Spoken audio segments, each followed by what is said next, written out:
Now, Jack McCabe, you have a great perspective about the South Florida, if not the Florida market, as well as the U.S. market. You were one of the first ones that I remember actually coming out and warning people back in 2005. Let's call it the heyday of back in the day, when people talk about back in the day. As somebody who's got some foresight, somebody who can sort of see things coming down the pike, I just wonder if you can give us an assessment from a bulk perspective and from a double-digit cap rate perspective. Are people dreaming, or do you envision somehow, some way, whether it's with Chinese drywall or defects, that a double-digit cap rate might ultimately be realized down here in South Florida? Thanks, Peter. You're not going to do it through an operating standpoint. You have to look at if you're going to get a double-digit return. Renting them out right now, even if you're buying them at 50% off, 60% off, as we've seen some units, the costs are so great, and the rental, what you receive in rental income is so low that if you can just break even or do any minimal positive cash flow at all, you're doing well, quite honestly, and we're going to see more and more rental product enter the marketplace in the next few years, so it's going to be even more competitive. So you have to buy in you can have two buildings side by side, and one of them will be a home run, the other one will be a disaster. You have to buy, I think, if you're looking to buy and rent, it's very difficult buying into a building where there's a lot of foreclosures, there's a lot of inventory, because there's also probably a lot of people that are not paying their homeowners association dues, and the risk is very great to you as an owner, because in a high-rise you're not just responsible for yourself, but you're responsible for everyone all around you, and if they are not paying their homeowners dues, you are going to get slapped with special assessments. You may also see some buildings down here, I think, that are going to turn out to have some construction defects as we move forward in the future that also present inherent risks.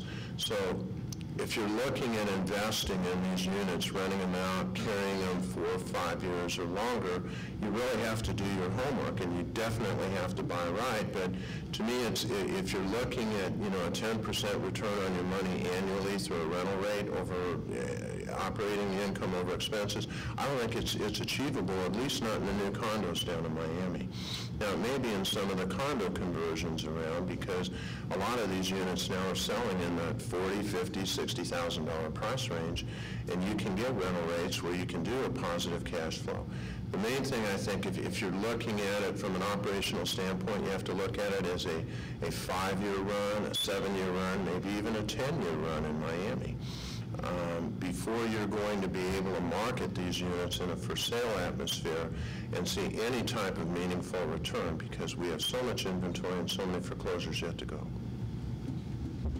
Now, Jack, I want to ask you again from a big picture perspective. One of the things we're hearing on the street, April, May, June, specifically when you talk about greater downtown Miami, roughly about 23,000 units built there in a 7-year period. The 40 years prior, there were about 11,500 units built there. What we're hearing and seeing, although they're not in the recorded document part of the county yet, is that there's a tremendous amount of volume that's going under contract. There's one building they're claiming they have 200 contracts written up since April 1st. There's another building that's claiming 50, another one claiming 30. There's another one right down the street here claiming 25. Whether or not these people come forward and they're able to close, whether or not they can get the financing to close, what do you sort of suspect this is? Is this a sign that many people think it's the bottom? Is it a true bottom? Is it a plateau? Is it a false bottom? What, just based on that type of insight and the fact that so many contracts are being written up, when you walk into some of these sales centers, at some of these towers that are halfway sold, I guess I'm just wondering, looking at it again from a big picture perspective, how should we read into this? I think we're seeing a spike in sales right now for a lot of different reasons. Prices have come down substantially. You are able to buy units now at 40 and 50% off what they were in 2005. And so that with interest rates being so low, I mean, even though they've come up a little, they're still at 5.5, but we were under 5 for quite a while.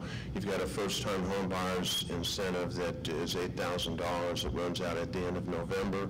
A lot of developers down here went and got their buildings FHA approved or in the process so they can utilize that funding source, because it's very difficult to get a conventional mortgage on condos down here. I just really think that we have so much inventory. I mean, the Herald did a story, Monica Hatcher wrote last week, I think, where Lou Goodkin and Craig Rowley, who I have a great deal of respect for, researchers, did a study down in downtown Miami saying that about 62% of the units are now occupied. To me, that still leaves thousands and thousands of units. We've got another 1,100 coming online. The majority of these units, in my mind right now, are being filled by renters. I think it's being done at considerably lower rental rates than what will cover operating expenses in many cases. I think that there has been a burst, but I think we're still going to see prices drop another 10 or 15% over the next year. That's what we're projecting anyway. You've got so much inventory. You've got mountains and mountains of foreclosures that are sitting in the clerk of court's offices in all these counties around Florida, and nowhere more than here in Miami-Dade and Broward County. I mean, there's stacks of them. There's mountains of them that they haven't processed yet. And there's banks that are holding back and have large non-performing loan portfolios that they have yet to foreclose on. We have a lot of adjustable rate mortgages that are going to be coming up for their initial term adjustments very soon, and we expect many of those are going to amount to foreclosures, and we're going to continue to see unemployment rise down here in Florida, at least for another year and a half. These are not strong indicators. So even though we're seeing sales go up, and while you can make a case, I think, that inventory is going down, I think I can make a pretty strong case that it's not. We're not going to see prices go up. I mean, it kind of goes contrary to supply and demand principles. But right now, what's driving this marketplace is foreclosures, inventory, and unemployment, and we'll continue to do so for a while yet to go.